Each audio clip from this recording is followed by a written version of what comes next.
Hello everyone, this is another episode of the Trout Spinners podcast with Miles and Gary. Didn't want me to count you in. Okay, let's do it. Three, 2, 1. Hello everyone, this is the Just said that. Spinners podcast with Miles and Gary. All right, how you doing, listeners? Miles getting a bit annoyed. I'm not. I'm all right. I'm good today. I tell you what did annoy me though, and I went to the pub, Gary. I wasn't that bothered about it, but I did have a bit of FOMO, and I was thinking. Wasn't that bothered? He has been talking about the pub and going to the pub for months and months, off air as well as on air. Well, I found like the only one that I could, and it was quite a posh place. Like all the staff had suits, and I think this is why it was free. The only place we could get a table, and it was the Savoy. It wasn't the Savoy. It might as well have been, compared to me, who turned up in a fucking hoodie. And there's people that hoodie, and they're going, "Yes, taking reservations." I was like, "Hello, one." I wasn't for one. I was with friends. I just have to it's where Homer's going round to all the bars and he can't get into them, and it's fear of flying, and then he goes to a really posh one, and he goes, and before he says anything, the way he goes, "Hello, sir, could you please leave without making a fuss right now?" I just imagine that scene. It might as well have been, I tell you. Anyway, my friend arrived. It was quite a posh place, and guess how much I paid for a pint of Beavertown neck oil? Oh, well, I know Beavertown neck oil back of my hand. I thought you'd like the name because it's got beaver in. Oh, yeah. We're not that juvenile, are we? It's not in the juvenile, but anyway. But no, I don't know how much you paid for a pint. I don't know how much a pint is. £7.40. But yeah, that is like the Fence. Whereas the Fence is the place where Mars unbelievable. Literally depressed. I was like Steve Merchant. I was so depressed. My friend said, "I do like my money tucked up in accounts." And so imagine £15 on average. They also added a service charge, £1.40 per 2 drink. So it came to about 15, 16 quid. And 10% on. Yeah, they put 10%, but 10% per round. What kind of service is that? And also, normally when you get a card payment, it's like, do you want to add a discrepancy? What's the word? Discrepancy? Yeah, discretion trust. But it'd already been added on. And you don't want to be that skinflint to go, "Sorry, sir, could you just remove the £1.50 to make it slightly less than it was before?" But I'm willing to pay because I'm so desperate to be here right now. I have to say it wasn't the dream I thought it would be. So my advice to anyone going to the pub is either go to a really cheap pub for a long time. Yeah. Like we do. Make sure it's really fucking hot, because I was a bit cold and I felt a bit chesty after. Yeah, this is the key question. Did you smoke cigarettes? Did she smoke? She doesn't smoke cigarettes. She doesn't smoke. Mars doesn't smoke. Did you smoke cigarettes? Do you know what? I didn't that day. Well done. No. How have you been? Oh, thanks for asking. Early on. I've been all right, mate. Not too bad. Just got a few irons in the fire, that we've been talking about. Not in terms of my life in general or my career. Studies the same. I've been all right, mate. I've been a bit nasally. So if I do sound a bit, I've got sinuses are blocked up today. So what is? I've never heard that. I get a bit of fluid leaks out. We were discussing who's going to die first, listeners, before this call, and my bet's on Gary. Yeah, I think, but no, both of our bets are on Gary. Yeah, that's it. But yes, what have we got coming up, Miles, today? Ooh, we've got so much coming up, Gary Forrestal. This week we discuss episode 45, 5th of July 2003, Steve's great New Year's party in Bristol. It's just that we arranged to meet back at you, thus Monkey News, chimps joining the army and doing the obstacle course, Educating Ricky, Rockbusters, Auntie Nora, and that, all your favourites. I'll put a link to the description of the original show. Yeah, and we've also we have usual things like our favourite quotes coming up, ex-fem in the community. We've got quite a big lot of ex-fem in the community this week for you. We'll be choosing 2 songs. I've just remembered that. I'll have to think of something. Yeah, and just a general kind of discussion about the show. So, Miles, do you want to start that general discussion off by giving? Oh yeah, sorry, you've just given it. Yeah, you've just given it. Yeah. Sorry, I wasn't listening, mate. Wasn't listening. Busy. What did you think of this particular show? I have very mixed and complex feelings about this show. And about the show? Yeah, just in general. I think the standout parts of it, and we say every show, even the ones we're not too much fans of, they have at least 6 laughs, which is Mark Kermode's sort of tail end of what's good. This has lots of them. I've got loads of favourite quotes I'm going to have to cut down. So absolutely, there's a lot in this show that I like, but it has an interesting and disappointing narrative. It starts off, the atmosphere, I think, quite friendly. Like, there are antagonistic Do you really? Yes, I do. I think it starts off a friendly atmosphere. Like, it's friendly. All the banter is kind of jokes. And yes, Steve is quite harsh about Carl's Rockbusters, but in general, it starts off nice. It really descends. And I think I know part of the reason why. Well, I've got theories on why, which we'll come to. But it descends into something really quite nasty, and it's like some of the worst aspects of Ricky. That we often see in him now actually come from this show. And what I had never done before, I don't know why, maybe I hadn't listened to them consecutively or in order, but I hadn't realised just how much the kind of the descending nature of this show, of the atmosphere, leads directly into how we start next week. I hadn't realised this show was like descended. It does feel it feels like, a tee off, doesn't it, at the golfing range. It feels like we've put the ball down, we're getting ready to really hit that ball next week, where there's fireworks next week. Something that I think triggers kind of this show descending into something quite nasty is something that Carl does. We might as well come to this point now. It's kind of in the middle, but we'll talk about the whole show. Carl quite assertively chooses a song order above Ricky. Right, and sometimes Ricky, that's happened before, and Ricky kind of like laughs it off with a joke, but Ricky doesn't get the opportunity to make something funny about it this time. It's after that point of the show, Ricky starts to become quite obnoxious. Like, I do know what you mean, because there are a couple of points where Ricky in that I really which really wind me up, actually. I don't want to get onto them yet, but let's discuss the positive aspects, what we like about this show first. So I think it does start off well with the poll, the sick day poll, which just seems to be a constant throughout their relationship. Like we've talked before about their relationship with work and sick days and Mancunians. I find it quite funny, Carl's prejudices against Liverpudlians as well. And Steve's, if you know. Steve's kind of agrees with him that paper. It's always Liverpudlians, isn't it? And I do like his quote when he says about sex, like, you're either in with a chance or you're not. I don't think ups each. And in my limited experience of having sexual congress, that does seem to be the sexual congress. It sounds like the gathering in America of the sexual meeting. But no, it's true, isn't it? Because you go, not everyone's in the mood. I know you're tired, love, but come on. No, that's a good thing. And I love, basically, another part of the show that I love is Steve is the best at telling anecdotes that are true from his past or childhood. Like, Steve's anecdotes are the best. I know Carl's are the most weird and wonderful and lead to most funny, but there's often some embellishment there, and even when there isn't, it's so weird, it's almost like it's too weird. But I love Carl's stories, don't get me wrong, but Steve is the best at telling an anecdote from it, and just the way he tells the balloon story is one of my favourites. That's one of my favourite parts of the whole. It's also quite surreal as well, isn't it, that story? Because just imagine this crazy tall person with a red balloon. I don't know why it's a red balloon. I'm thinking It, the clown. I don't know why I'm thinking that. Yeah. And just standing there with a balloon. Just what an odd... But you can so imagine that happening, because in a crowd of people, you'd see him anyway, but then he's got a balloon as well. Like, you see him from anywhere in the crowd, but with the balloon, you'd certainly see him. So to meet back at you, that's a really clever thing that group of people did, because to say we'll meet back at the entrance or something is like, that's, it's difficult to get to the entrance. But Steve, you can see him. It's true. You can go about your business. I love that story. I do like there's a lot of focus on this episode about travel and traveling around the world, getting Carl's opinions on thoughts.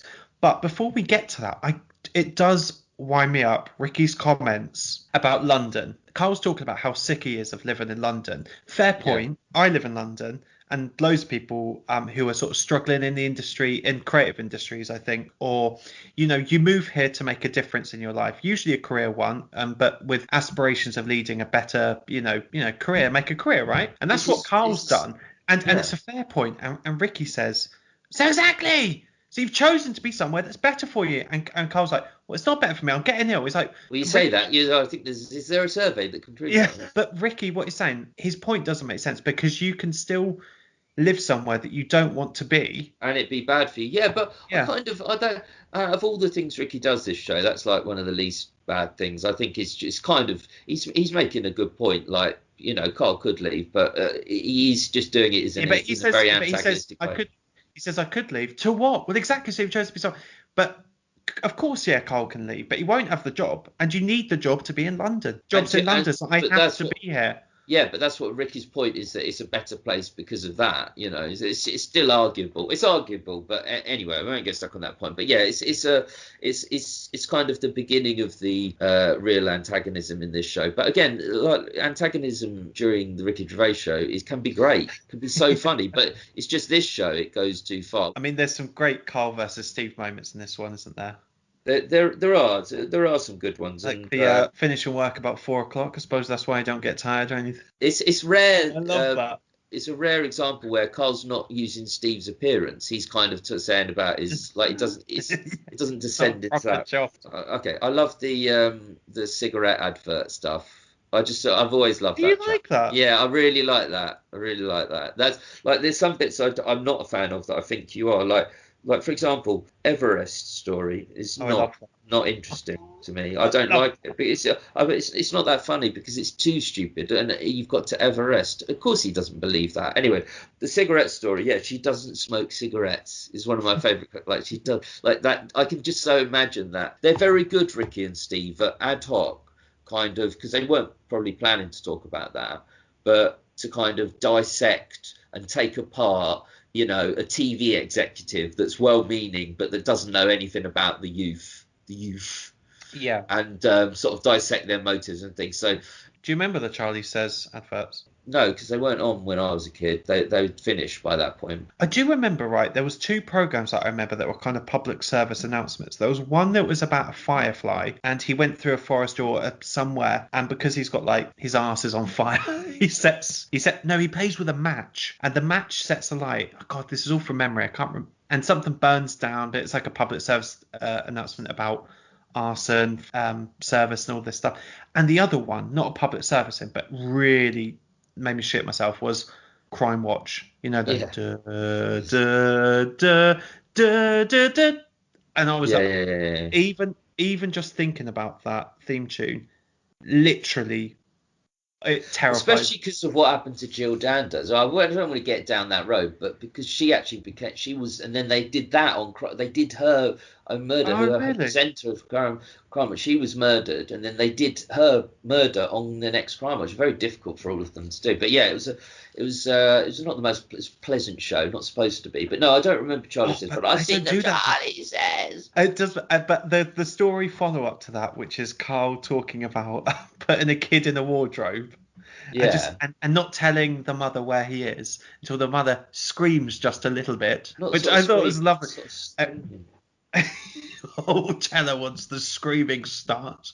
But it really reminded me of a story which I did with me and my cousin. I think I was about 10 and my cousin was about 6. And I took him into town. My grandma said I was allowed to go to town to take him to the cinema or just go around the shops or whatever.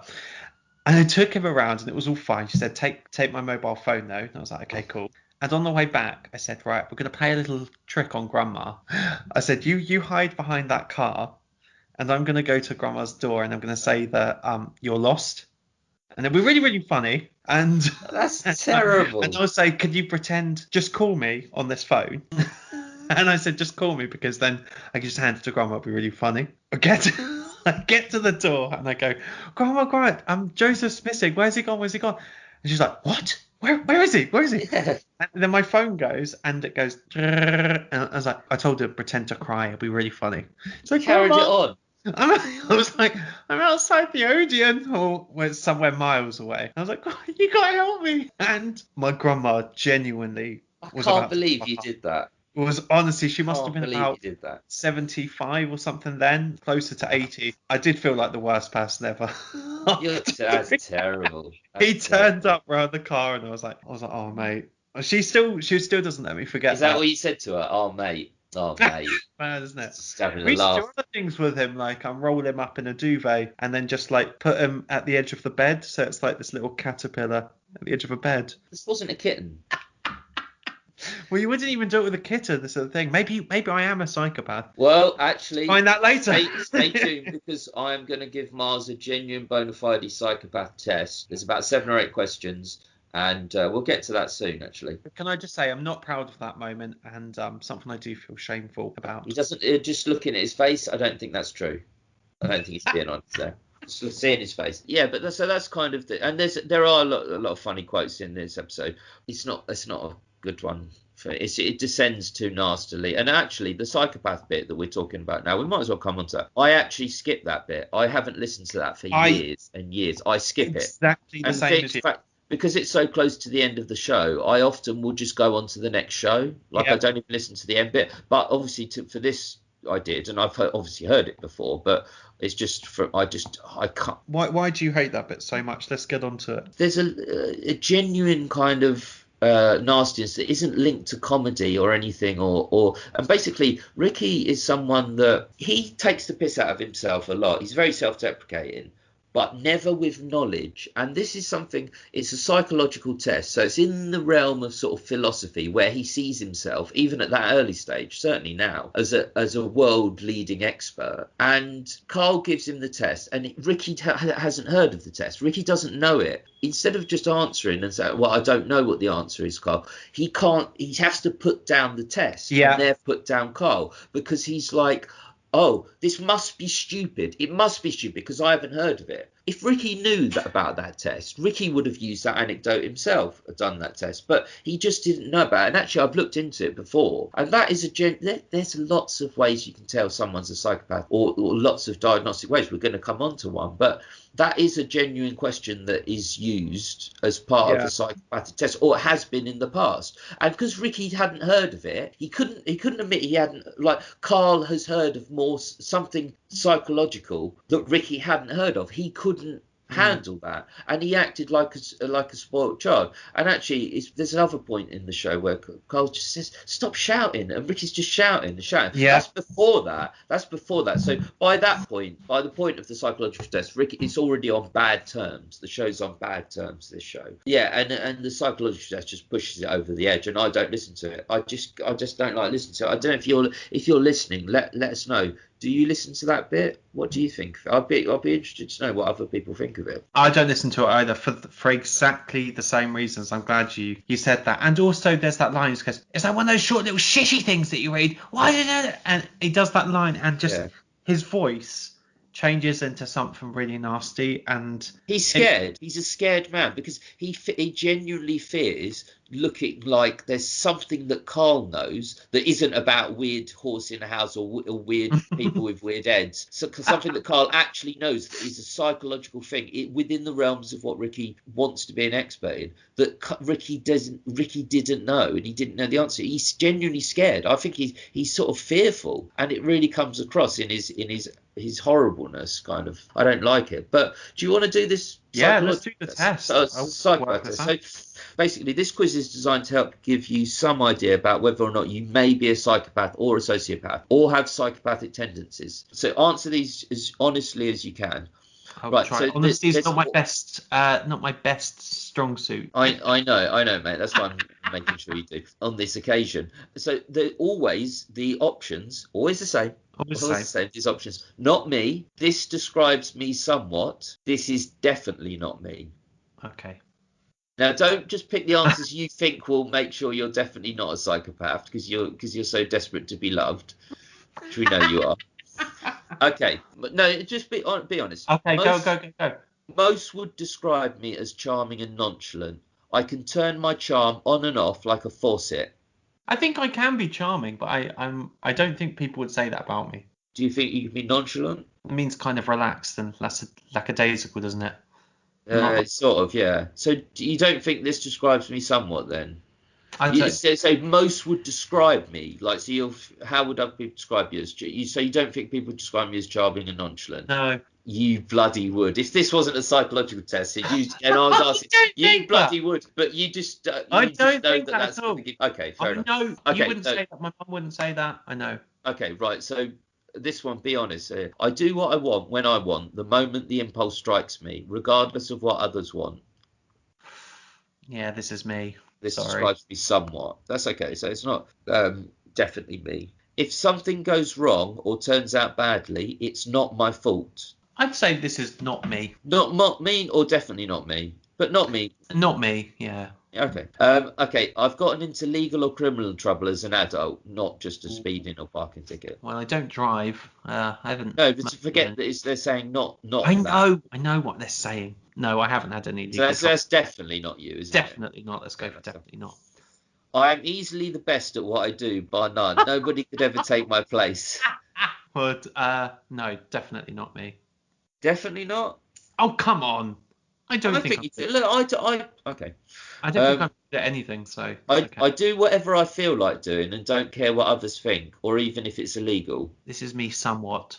Yes. You're gonna say that. So if you ever go to watch a movie with Miles, and he goes to the toilet, shuffles down to the toilet, he might not come back. Okay, just a few more. Every person for themselves. I don't see the point in feeling sorry for other people and have no desire to help others. Not me.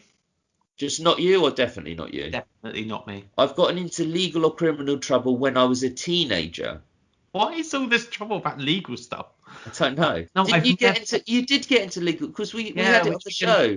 You have got into legal trouble. You can find a little bit about legal trouble on our Patreon shows if you become. Oh yeah. Yeah. No, but that was just let. No, I think you could put not me for that, but maybe definitely not me, because you did have that little transgression. All right. I've got a permanent record though, so. No, you can put definitely. Okay, not me. Okay, credit rating as well. 2 more to go. I have no problem or concern in lying in order to get what I want. I have lied on my CV a few times, and probably a few, but somewhat me. Performed live at the Apollo. What have you put on this, a lie on your CV? The little white lies about pretending to know computer programs. Okay, I think everyone does that. Okay, fair enough. There's actually 3 more. Live in the moment is what I say. The future will take care of itself, and learning from your past is pointless. Somewhat me. I never feel remorse, shame, or guilt about something I've said or done. Not me. I don't see the point in taking on responsibilities of any kind. They just weigh you down. Sounds like Carl. Oh, I don't like too much responsibility, and I'm quite commitment phobic. Yeah, that's okay. Though. What are the options again? Just not me. This is definitely not me, or this describes me somewhat. This describes me somewhat. Right, that's it. So get results. And hopefully you don't have to pay. Do you want to know? Right, yeah, so the headline is no psychopathy. Great. Free to live another day. Your total score is 11 out of 24. You answered the quiz consistent with people who would not generally be considered a psychopath by research methods currently used to quickly screen for psychopathy in the population. Congratulations on not being a psychopath today. But I will tell you, to be a no psychopathy, you need 0 to 12. Psychopath tendencies from 13 to 17, 18 plus psychopathy lightly. So you had 11. So you were quite close, but no, well done, mate. I think because quite a lot of them were lies, but that's okay. Which in itself was one of the questions. But, yeah, but that's a genuine. But Carl's right. Carl. That is a genuine quiz. And actually, Carl must have read that, right? Imagine little Carl, he read that and he must have thought, oh, that'll be entertaining. I'll tell that to Steve and Ricky on the show, and they'll have a good reaction. They shut him down, and actually, this is one of the occasions I've noticed this, is that Steve and Carl are quite antagonistic on this show, but this is one of the occasions I didn't find that Steve joined in with Ricky when he was being really obnoxious. Like, Steve doesn't... In what bit? In the whole bit, and all of the bits, like all of the bits where Ricky's being obnoxious, Steve doesn't join in. He does laugh at when something Ricky says in response to the psychopath test, but he doesn't kind of join it. Sometimes Steve can be like the little bully that's standing behind the bigger bully. Kind of, and the bigger bully says something, shaking his fist. Sometimes Steve's like that, but actually I think Steve realised how obnoxious Ricky was being, and he didn't kind of join in. Don't get me wrong, there is antagonism between Steve and Carl, but it's like their own little thing they've got going, and it's never that nasty. It's just about Rockbusters. But Steve doesn't kind of sort of join in with Ricky when he's being a dick. I think Steve's criticism comes from, I think he would actually genuinely quite like the Ricky Gervais show to be a bit more professional and slick than it is himself. I think Ricky likes the fact that it's really shoddy. Steve cares significantly more, so he's probably more with Carl on that. But Carl's got to. It's funny because they do say that in the show, doesn't he? Ricky says it at the start. There are people listening. I can't believe that. Yeah. Oh God, that argument right at the start. You do have to remember that this was going out live. Yeah. That is not radio. That is not something you say on radio. But I know it doesn't seem like it, like from what there's actually, if you read a transcript of it, it wouldn't seem like it. But I considered the atmosphere at the beginning to be quite friendly, like not. Oh, I do too. Just a kind of funny. We're going to antagonise, but we're going to make it funny, and we're going to kind of, nothing nasty. But it just. Can you imagine listening to it for the first time? Yeah. If you didn't know anything. No, if you didn't know anything, it would seem a bit. You'd seem like, what is this? What this? Because it's such an odd setup, like they have with Carl, such an odd relationship that isn't mirrored in any other show. So it would seem weird. Whatever, if you were just transported into one of the shows back in the day, and you just happened to flick onto XFM, it's whatever show it is, it's going to sound really weird because there's no show like it you'll have ever heard. Yeah, I think Ricky descends even more, as I say, when Carl picks. It's already getting bad, but when Carl picks the song, the next song that's going to come on, and Ricky really doesn't like that. And then Ricky's like, "Oh, where have you been?" Like when they're talking about where you've been, like, and Carl's just saying, and it's just earnestly like, "Stop shouting." He's not saying it's like stop. It's horrible when someone's shouting. On radio as well. God, can you imagine? It was so loud as well, those headphones. Well, with that in mind, shall we play an episode of Wish You Were Here with Gary Forrestal? Oh, God. I've never been anywhere, mate. So this is the problem. So, London. You've been to London. First thoughts on London in a sentence. Been to London. Like the old mix of old and mix of new stuff. Yeah. That's my sentence. New York. Have you been there? Never been. Would you like to go? I'd like to go to Alabama, Mississippi, Louisiana, New York, and then California as well. I wanted to live in New York for I really wanted that sort of. Did you get chatted up because of your accent by that woman? No, this is the problem though. When you go to America, you do find yourself doing the whole laying on thick the Englishness because you're just. Yeah, but didn't that woman? She loved it. Like you told me. She's like, you're from London? I was like, yes, London, England. Day, good morrow, young lady. It's quite pathetic, really. But they're so friendly in America. In New York, when I was just on the subway or the trains, and people they do that thing when they do hear you and they do kind of lean in and join the chat. It's very unusual. But it's like when you hear some Americans on the tube. I love that because I like the fact that it's just, I don't know, it's nice. It's like, oh, well, we're being visited. The first time like an American person came to Ipswich, everyone was like, what? Like, honestly, and it's funny they mentioned Big Brother. Do you remember that series of Big Brother, the second series with Brian and Josh? That was probably the first gay person a lot of people in Ipswich ever saw. God, that's a digression and a half. How did we get onto that? I don't know, but it's true. People are like, two gay people together. Do you think something will happen? It's not. They didn't get on. It's not like it's about their endangered species. No, they're not the white rhino. Everyone's like, two gay people together. They must fornicate. They must do something together, don't they? I don't know. No, true. We were a bit more. I'd seen gay. You lived in Watford.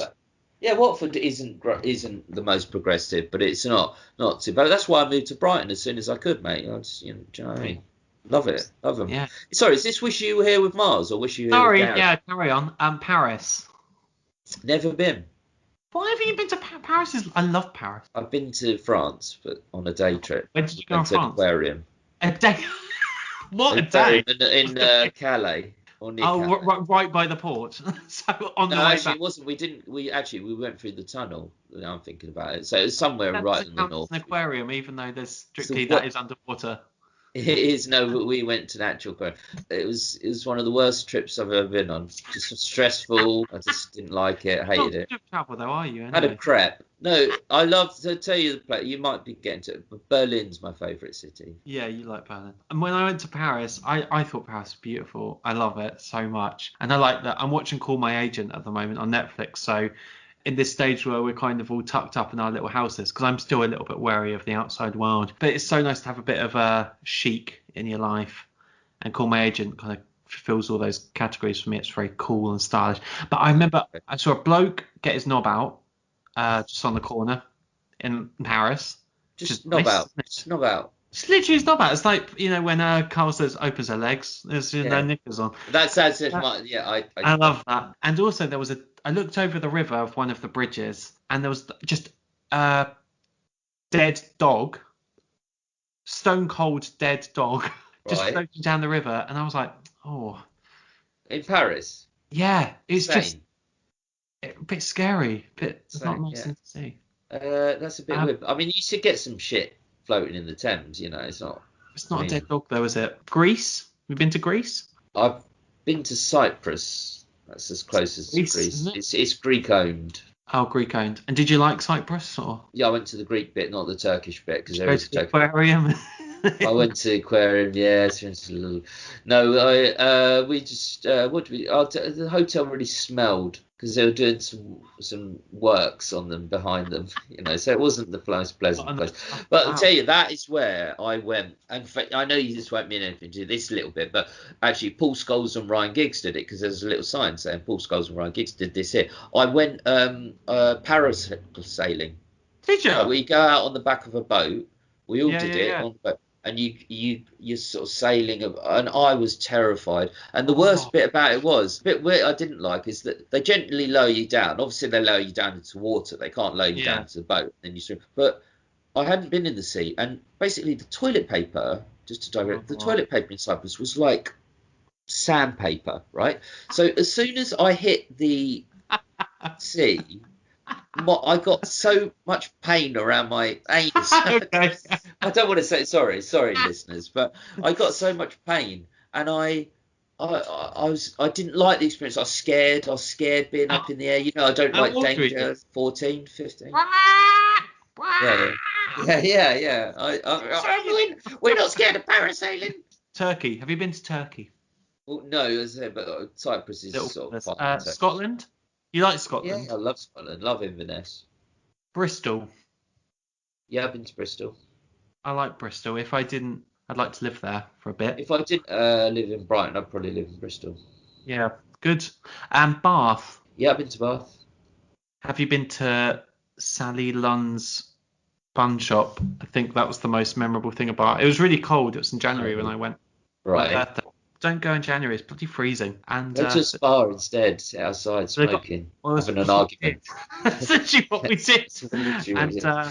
And we've come full circle because we're back in Brighton. What, you want me to give a thing on Brighton? Give on Brighton, but it's nice. I think Brighton's a lovely multicultural, progressive hub of this country.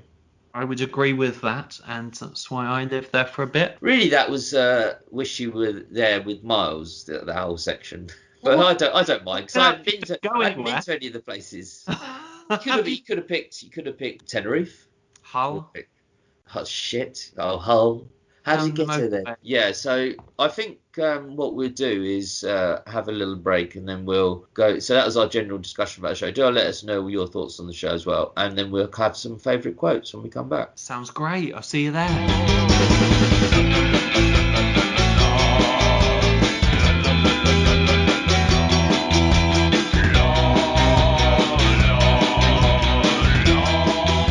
And welcome back. Nice break like we did. We've relieved ourselves, not sexually, but just bladder wise. So hope you enjoyed the discussion we've just had. Let us know your thoughts on it. Now we're going to come to favourite quotes, and actually, again, this is another important to emphasise this point. Whatever I think about the show overall, even if it's a bad one or there's real issues with it, there's always lots of favourite quotes, and again, there's lots quotes here. And okay. So do you want to start, Miles? Yeah, I'm going to say we blitzed through these because I've got a lot of them. Yeah, I've got quite a few. And I literally can't. I don't want to cut them either. Okay, here we go. What's the tax on that? £5, is it? That's my second one. Just Well had done. that. Yeah. I just like this because of the way he says it. You'll hear a lot more from them. Yeah, I You'll got hear a that. lot more from them. Is that when you went home and stayed with your mum and dad? Yeah, that was my fourth one. You were coming. I should have gone first here. Nurse back to health. Nurse back to health. Maybe calling Christian show Monday. Tell us how restless Diesel were. It's so funny. It's like genuinely saying like, I'll call in another DJ show. I'm not interested, but pop them off, put them on the radio. Bed for little duvet. That'll be the best thing to do. Well, you want to say it, don't you? You just want to say it. I'm going to say it again because Okay, I've got it. I knew you were going to do that. I did a bit longer. All right, stay in bed. You still got them on? Yeah, we'll pop them off. Put them on the radio. To go to bed with a little duvet. That'll be the best thing to do. And one of our most commonly quoted to each other. But you can add the to do at the end of every sentence. I just open it. Well, pop it. Yeah, you still got them on? Yeah. Well, pop them off. Put them on the radio. To go to bed with a little duvet. That'll be the best thing to do. I'd put that as the show's title, but it's far too long. My next one is, and Plug and that. Plug and that, yeah, I was going to put that. Do you know, Plug is a character from the Backstreet Kids comic. I didn't know that because I always thought he meant Pluto, or because it's got the P at the start, Pluto, or Goofy, because Plug does look a bit like Goofy, doesn't he? It's so funny because it's such a Carl reference. It's such an old thing to old Manchester. It's probably a Manchester like thing. I do this because of the way I'd rather she smokes. She's got a spider's web on her face now for the rest of her life. It's got that little Reading twang at the end, doesn't he, as well? Life. Rest of her life, yeah. And I didn't know it was a juicy pear. Well, apple. Oh yeah. Sorry, we didn't even discuss that. I mean, how fucking annoying is that? Like, because actually, and Carl comes back. That's about 2/3 of the way through the show. So Carl's presenting the last third of the show with pear juice running down his head. That's disgusting. You know, it's horrible to get fruit and think like. I'll tell you what, though, he's lucky that pear was a juicy pear because they're always hard bastards. They are. I love a juicy pear, but I hate a hard pear. M&S do these really nice they're such soft they're very fragrant. They're such nice pears. Not your standard your conference pear, but they're boasting. Well, should we got more pear news? Psychopath test again. Danielle Bedingfield. Oh, that was Danielle Bedingfield. Mom, this Scottish stinks of fish. Okay, I just like ones when he puts a voice on. Yeah, Mom, this Scottish stinks of fish. Not a good quote, but a very perceptive observation. It's London flooded on Venice. Yeah, it's London flooded. It is London flooded. You weren't impressed. I thought if it's got to that, it's not impressing you. What's BS? I could think of something. Yeah, that's good. That is good. Yeah, it wasn't that. I'm doing this verbatim, so it wasn't that. It wasn't that easy. No, there's not one tall, skinny white one, big ears, and so's a baby. The other one's a little short Chinese bloke. Even though I don't like, his attitude, it's kind of. I'd like that. Oh, what's that? Because they're talking about having a street, and that goes to King Solomon, doesn't it? Yeah, I'm not. I tell you what, though, that story. It's not. Really I'm a bit thick anyway. I'm pretty sure I would be with Carl and not know. No, of course, that's the point. Like, that's the thing. That's a good comparison to make because Ricky, as always, gives Carl these little tests. Like, and that one is a King Solomon one. It's from a fable. It's like it's well known, but I'd expect if you didn't know it. I mean, it's a ridiculous answers to give. It's very hard to give. Carl could easily. It's like Carl turn around and say to. What a stupid test. That's stupid. It doesn't make sense. But no, that never happens. But as soon as Carl gives something that's a psychological test, there's actually a genuine kind of test that's been used, a question that's been used, he can't stand it. Whereas Ricky gives all of these things to Carl all the time to assert his dominance. I know it's for humour as well, and he does extract humour out of it really well, Ricky, when he's doing it. But it's also to assert his dominance. And the reason I think it's to assert his dominance is because as soon as it's the other way around, you can see he crumbles. He has to put it down because that's ego. It can't be that Ricky Gervais doesn't know something that Carl knows in the area of psychology, Do you know what? That world is so far removed from me. I just don't care if I don't know something. It doesn't bother me. It can be quite frustrating. It can be quite frustrating, like in my job, if I don't know how a particular program works or you can't answer a question. If a client your question. But you will just learn that in time, and you can't be frustrated for not knowing, because you can't know everything. It's just No, I don't. It's not. Yeah, Ricky should have. Yeah, Ricky should just allow Carl that one, but he can't allow him once. And it's very pertinent to compare it with during this show and multiple other shows where Ricky gives those sort of little tests and things. If Ricky had known that test and heard about it, he would have be used that on Carl. No, he would have used that on Carl. He would have done he definitely would have said that to Carl at one point, I've given him that psychopath test, and it being an interesting thing. But just it's not that he doesn't think he thinks it's a stupid little thing. It's just he doesn't. He's being the one kind of being told something, not even in an aggressive way. Carl's doing it in a very friendly way, but he's being told something by Carl that's genuine. He can't handle it. Anyway, let's get back to favourite quotes. She sat in the corner there with her legs open, no knickers on, all right. And then I've got I've got a follow-up one, which is, did that put you off your cheeseburger? Yeah, which is because it does cheeseburger. Yeah. Oh, well, I don't want to do it. Quite right. That's an emotional one. No, but it's a real one. It's actual. I wouldn't bloody want to do it. I went there, bin bags everywhere. Well, something else they're good at is weighing up the situation. I knew you were going to do that. I know. As soon as you said "well," I knew. I love saying them. I say, well, something else is good at, right? Is weighing up the situation. That is such funny. That's my last one. This, I tell you what, this probably more and more I think about it, I actually think this could probably be one of my top quotes of all time, and it's so the people in charge of somewhere. And okay, just to wrap that little segment up, rubbish once again, lazy rubbish, uncorroborated nonsense, the stupid test you got wrong, Rick. That sounds like. But something that isn't lazy rubbish, uncorroborated nonsense is your feedback for our next feature, which is XFM oh, sorry, we laying out to me. People say, oh, they've got such good chemistry, and it's all bullshit. We had he teed that out for me, and I was just sitting there. I didn't even know he was doing it. We don't finish each other's sentences. Yes, it's XFM in the community. One of my favourite features out of the 2 or 3 we have. This is from Alex Shaw. Hi guys, I'm sending this email fresh from listening to the Luke Campbell episode. Oh. It was a great interview, and despite not being connected with the XFM shows, it was really interesting to hear another angle to Carl. Obviously, the antagonism is a huge part of what makes the XFM shows so funny, but it was actually quite sad to hear how Carl got so anxious and stressed simply talking to Ricky. So he made him induce a panic attack, didn't he? He was talking about how he makes Carl's hands shake. Yeah, shake, yeah. And do definitely check out that interview, because something it's a great really interesting. Yeah. Just to say that the interview was really well conducted, and I do feel your past is improving all the time, and you've done you've done a great show with a very niche topic, albeit apparently less niche than I originally thought. And minor criticism, since I know you love it so much, is that I have to listen to the pod on 1.2 times speed, as I find it too slow otherwise. Happy to accept. Probably in the minority though. I thought that's so funny. We talk slow. Can fast. Yeah, I don't know. I mean, I can talk quite slow. You talk fast. Yeah, 1.2. That's odd. I know. We must sound higher as well, because you go the quicker you go. Have you ever listened to shows on really really slow on slow speed? It's just and they go I want to do that with our show now. Listen. That's the best listen on our show is on 0.4. That's what you tune it to 0.4. Just enjoy yourself.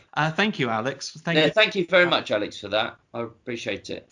This next one's from Steve Weller, who was Trout. He emails in us most weeks, and always a pleasure to hear from Steve. Yeah. Brilliant show as always, fellas. Really enjoyed the episode you covered. One of my favourite bits is the chat about Ricky's birthday. I think they should have recorded a Monkey News jingle with the electronic bongos. I was really chuffed to hear my email read out, and Dawn was quite impressed by her name being mentioned too. And she still doesn't get the appeal of two fellas discussing a Tin Pot radio show, but your loyal listeners enjoy it. I really enjoy XFM in the community, and that last episode was brilliant. Also, I didn't mention this last time, but Steve's partner is obviously called Dawn. Who was The Office, Dawn? Yeah. It's not Lucy. No. That's a nice little. We should change the name of the show to the Dawn Show. So it's every week it becomes the Dawn. A new Dawn. Oh, that's the best. That's the cleverest thing you've ever come up with on the spot. Yeah. under pressure. But Dawn. Yeah, we mentioned her. So Steve continues, it's so good hearing from other fans of RSK. It makes it feel like a community of like-minded people, and I really like the banter between you two little fellas too. As always, so nice to hear my email read out and discussed by you two. And yes, I know Hatch End really well, having little races in our crap cars up George V Avenue back in the 80s before speed cameras and drinking in Piner. I worked there for about 10 years and had many good sessions in the George, the Victory, and the Whittington. This is in relation to, you mentioned... Yeah, I just mentioned I think he mentioned Harrow or somewhere. Yeah, Harrow. Yeah, basically Harrow's where I was born, and I have links to Hatch End. I don't know all the pubs around there. I've been drinking in Pinner with my dad, actually, funnily enough, one of the very few times I've been with my dad, but... Yeah, I've been out in Pinner by the station, and Hatch End, my grandpa lived there. So for many years, I used to visit Hatch End, to get off at Hatch End train station and go see him. It's a lovely little place. I mean, well, it just brings back memory. Do you know what I mean? When you see someone like your nan lived in Ipswich, but if you saw the name of a road come up or something, you'd think, oh, you'd remember her, or your granddad. You know, something about where he's born in Poland or something, you know. But my grandpa lived in Hatch End, so yeah. I don't know George's Fifth Avenue, but I will tell you off, Steve, because you shouldn't drive more than 30 miles an hour in a 30-mile-an-hour zone. No, but no, that's funny. Thanks, Steve, for your email. Talking of beers, if you do at some point arrange a social meetup, I'd love to attend. I can't think of a better way than to spend a few hours than drinking pints and chatting about all things RSK, such as little gay Chinese monkey fellas, and just discussing Carl's round head. I've been a massive Bowie fan since my teens, so we'd have something to talk about. You've got Harrow, I've got Bowie, but always open to other types of music. Listening to the shows did introduce me to songs I didn't know, especially Joni Mitchell's River, Bob Dylan's If You See a Sailor, Willow, and the Lloyd Carl's songs too. Keep up the good work, lads. Thanks, Steve. I love hearing it sounds like such an interesting bloke, Steve. Yeah, I like it. When you say Steve, it's like kind of feels like an XFM community where, you know, views can be discussed about this crazy little show that hardly anyone knows about, but the people who do absolutely love it. That's exactly what we wanted to create when we started the show, wasn't it? You know, just that sort of community, ex-feminine community. No, but seriously, we did want to start a community, and so, or you know, a little one. Yeah, that's nice that you feel that way. And in terms of a drink, yes, we do kind of plan. You know, we have tentative plans for some sort of get together at some point later in the year. COVID permitting, isn't it? It's just because even though everything's open up now, it's not, you can't, like, I just want to do something where we can at least invite, like, I don't know how many people would come, let's say 10. Yes. We will arrange something, Steve, and you'll be first on the list for an invite. This next one's from Andrew Lowe. You have a really interesting couple of XFM episodes coming up, so one of them we're doing now. Yeah. I find them really uncomfortable listening because you can hear that Carl is struggling with his mental health, anxiety, depression, insomnia, and Gervais just turns into an obnoxious, insensitive bully. Even worse, in the episode after Carl goes to Hastings, Gervais is entirely unrepentant and pretty much gaslights Carl, framing it as some kind of breakdown and bad, in inverted commas, behaviour on his part. Fucking awful. And Merchant, of course, enables it all, although you can see he's trying to rein it in between songs. It makes me think of the bit in the Guide to English where Gervais flies off on an appalling homophobic rant about continental breakfasts. Yeah. I can't actually remember that bit. I can't remember that, but I just know that the guides to by that stage, all those pockets, they were. I've listened to them all, and that I've got something out of each of them, but in general, they are not. Well, you know, there's so much swearing for gratuitous swearing. I had to point, like, where Carl says, "I'd love it if I dropped down dead tonight." You know, they take the piss out of that, and it's kind of, I can understand why, but actually, in all seriousness, in whatever context someone says something like that, you should always take that really seriously. So I think when you say Carl's really struggling with his mental health, his depression, his anxiety, that's not an exaggeration. People don't say, "I'd love it if I dropped down dead tonight." And Carl says it in a serious way. He doesn't say it like in a jokey way. I'm not saying that means he's actively suicidal. But if someone says something like that, you should always take them seriously. I don't expect Ricky and Steve to start counselling during a live radio show. Do you know what I mean? That's quite a serious thing to say. Even if someone says it in a jokey way, you should take that seriously. And I do agree that is a sign that, yeah, Carl is struggling, and he struggles throughout this show dealing with Ricky. I don't know how I feel about Carl's mental health, really. I've never really thought about it. I always thought he's just quite a stoic, kind of very patient person. Yeah, but we're, saying, look, I'd love it if I dropped down dead tonight. That's not a normal thing. That's not even within the realms of like. I know, but it's always that thing that people say, isn't it? No, but now people don't always say things like that. Like now we say that to each other. We've said it, but remember that's a phrase. We know that phrase from the Ricky Gervais show, from this episode. Carl said it before it was known. Like obviously it was a phrase that people have used, but we only know it as a light-hearted line because we think of it in the context of this XFM show. So. I'm just saying, if someone says that to you, you should take that seriously. I think more so than that, I think Andrew's right when he says about gaslighting Carl, making him then feel bad because he had a breakdown, which was a fair breakdown to have. I'd fucking lose my shit as well if someone was like that. This episode is the start of that breakdown. That's what I mean. And so how can you make someone feel bad about having a breakdown? That's so unsympathetic. Fair enough, like just reset and not go back to being nice or whatever. Yeah. But go back to being normal. Don't make someone feel bad about that, because that's just, they're friends. That's another thing as well. They are friends. It would be interesting to just hear about their conversations outside of the show, because I've got friends and I don't talk about deep stuff with all my friends, right? Like you and I, we probably talk about deep stuff, what I would class as interesting, deep stuff. I like those conversations myself. I know a lot of people don't, or they feel uncomfortable about it. But then I've got friends, who are just a bit more light-hearted. But I would like to know if We're very light-hearted. No, but I mean, of course, we've got that side to us as well. But what I'm saying is, I wonder if Carl did actually sort of, in moments of vulnerability, ever sort of confide in Ricky and go, "I'm really struggling with this," or "I need help with that."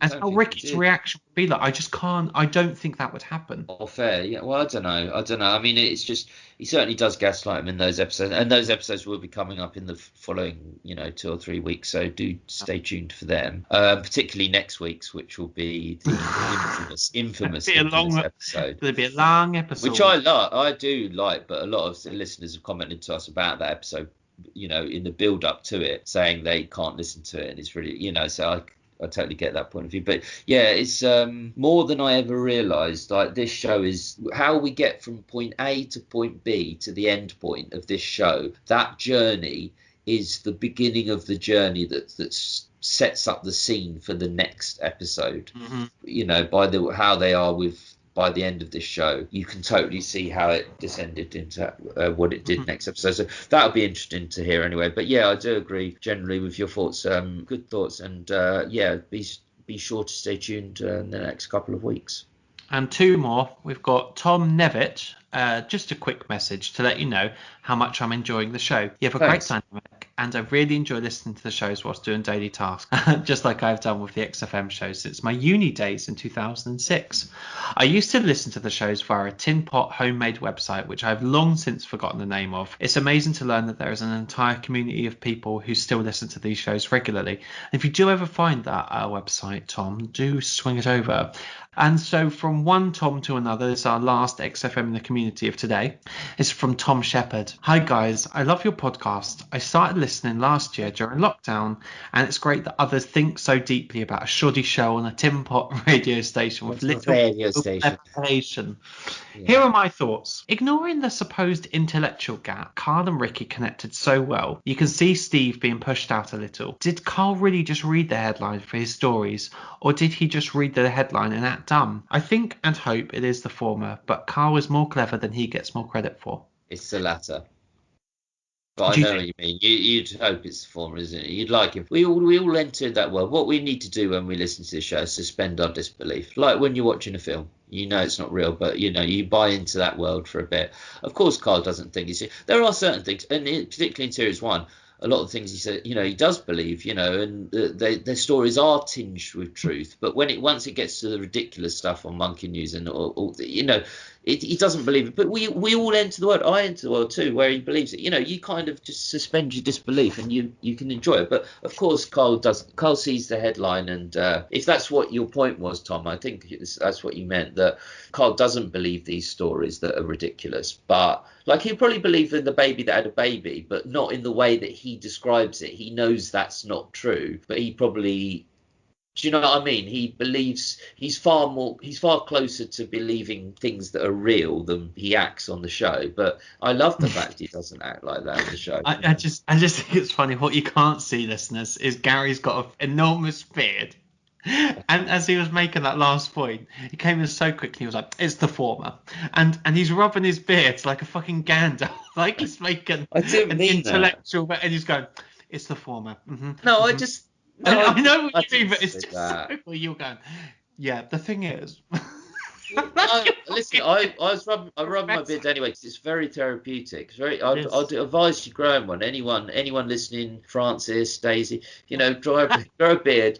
No, but seriously, I was stroking it naturally, and I just thought, it's probably it's the latter. I said it's the latter, not yeah. See how you make up with this one. This is a great question. What did Suzanne really think of Ricky and Steve? Says she mentioned him being wheeled off for comedy purposes, but then was encouraging Carl to learn from Ricky and Steve. I'd like to think she liked them both and got on well with Ricky, but like all protective partners, I bet she spoke her mind if she thought he was being exploited. Yeah, I think now Suzanne would have a very different view of Ricky than back then, because I think back then she probably did like Ricky quite a lot, because one thing I do believe is that every time Ricky met Suzanne, he was very on his best behaviour. Do you know what I mean? Like, if you with your own mum, you can get into arguments, but as soon as you meet a friend's mum, I'm a bit scared of someone's partner. You're like, or just a friend's mum, you're like so polite. It's like it's Harry Enfield. But I think that's definitely men and being intimidated by female partners. Definitely. No, I don't know. I think it's just Ricky would be polite to Suzanne in a way that he would never be to Carl, and he would be on his best behaviour. He'd still like take the piss out of Carl, but in a very light-hearted way in front of Suzanne, like the Christmases together and things. But yeah, I wonder what she thought. She thinks of them now, probably less so because she's seen Ricky change. But I think in general, Ricky would have been very, very nice to Suzanne and very polite to her. She would have been delighted she got that new kitchen. Yeah, she must have quite a big kitchen now, because he's a few kitchens. The podcasts are a massive downgrade in quality from the 4 XFM series. Agreed. Although still. I thought you meant ours. I genuinely did. Well, that is true. The lack of planning showed, but made for more laughs than a funny Ricky and Steve. Carl gets criticised for moaning, holidays and slacking, etc. But Carl in the film and Songs of Phrase were brilliant segments and showed real creativity and comedy mind. Anyway, keep up the good work. You have helped me and others through a tough time. Thank you, Tom. Thank you, Tom. I really appreciate that. So and that means a lot to both of us. I can speak from ours as well. Yeah, glad it's helped in some tiny way. I hope it continues to do so when we're out of lockdown as well. And now, Gary, as always, I'm going to wrap this up because I'm bored of talking to you. Yeah, I'm bored of you saying I'm bored of you talking to you. It's everything, mate. So, but I thought before we go to the Trout Spinners Library, did you think before we go that we I didn't think what I talk Oh, for too much. Anyway, what's that? Alcohol, heroin. Just takes the edge off. Very Moorish. Okay, so this is the Trout Spinners Library, where we both put in a song each into our Spotify playlist, and the song can have some emotional significance, or it can just be something that Gary found on his iPod. No, I've got a song. Do you now? You're going to need to tell me if I've put it in before, because this song, and you'll know why straight away. This song does have an emotional attachment. I want to put in, or you might put this in as well, Natalie Imbruglia, Torn. That's a good song.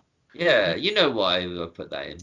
We used that on our first thing we wrote together. The first thing Gary and I wrote and filmed in was Alan's series of shorts about this man played by Gary, who was very socially anxious. It's the most stressful situations of my life for We filming basically filmed a 15-minute short in 2 days, but with very, very little preparation and Very little preparation. limited resources. But it was for a competition, and it was very, very funny. We might post it one day. We haven't done so yet. But yeah, Gary, we wrote that the last scene had used Natalie Imbruglia's Torn, and there's Gary. He's got to turn around and look at an ironing board that's dressed for dinner. Don't ask why. Behind the camera, Miles is there. Like 2 other people, they're just staring at me. Like, it was so hot, I couldn't stop laughing. And Gary, what makes it so funny is Gary doesn't really laugh or smile or show any emotion at all. But just seeing your little Cheshire Cat smile appear just on the I can still see it now. Yeah, that is a classic. I was torn filming that. Yeah, I was torn as to whether I wanted to do this or not. Anyway, what's your song? So my song's going to be, they talk at the start of this episode about it being the death of Barry White. I do remember the death of Barry White, actually. And he was actually my first album that I ever bought, bizarrely enough. Really? Yeah, the very best of Barry White, because... Trying to woo a younger woman. I don't know how old I was. But no, I love Barry White. I there is something about that old school romantic that I do find some resonance with. I really like that. Yeah, he's good. I wouldn't say he's one of my heroes or anything, but he's not my hero. He's very good. I love his songs, so I'm going to put my first, my last, my everything. Okay. That kind of sums up the show, isn't it?